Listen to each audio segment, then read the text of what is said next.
Hey guys, Dobby back at you with another story.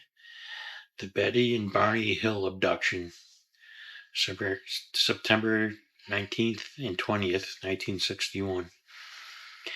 Betty and Barney Hill, an interracial couple from Portsmouth, New Hampshire. Betty was a social worker, Barney a postal worker and civil rights activist, were driving home late at night from a vacation in Canada through the White Mountains. Around 10:30 p.m., they spotted a bright, unusual light in the sky that seemed to be following their car.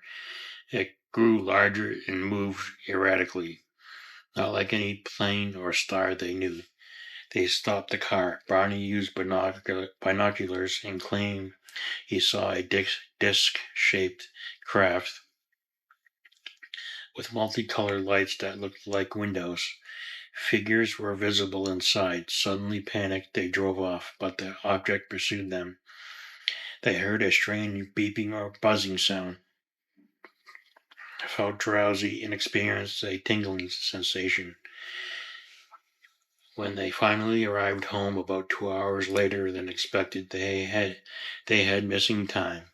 They couldn't account for roughly 2 hours of the drive. Their watches had stopped. The car had odd shiny spots and magnetic anomalies, and both developed unexplained anxiety, nightmares, and physical symptoms. Betty had a series of strange marks in a torn dress. Barney felt intense fear. Months later, under hypnosis with a psychiatrist, they separately recalled being taken aboard the craft by short, grayish humanoid beings with large heads and wraparound eyes.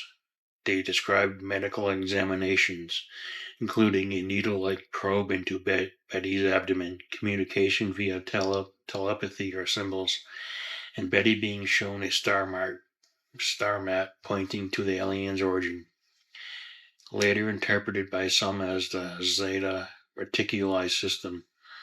The beings were reportedly calm and clinical rather than hostile. Barney was more terrified during the recall sessions. The case became a landmark in UFO history, the first widely publicized alien abduction in the U.S. It was investigated by the Air Force, NICAP, and others. Skeptics point to possible sleep deprivation, hypnosis leading false memories, or cultural influences, but the Hills stuck to the story for life. Barney died in 1969, Betty in 2004.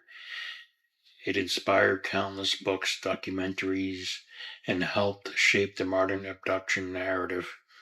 It's a classic third kind because witnesses didn't just see the UFO, they claimed direct interaction with living entities. Another strong contender for famous CE3s is the Travis Walton case, 1975 in Arizona, where a logger was allegedly zapped by a beam from a glowing disc in front of his coworkers, went missing for 5 days, and returned with stories of insect-like and humanoid beings aboard the craft, later turned into a movie, Fire in the Sky. Thanks for listening, guys, and putting up with my speech impediments and my Shatner-esque pauses. Remember to like, subscribe, and share. Thumbs up, thumbs down. Whatever floats your boat. And I'll see you in the next one. Toodaloo.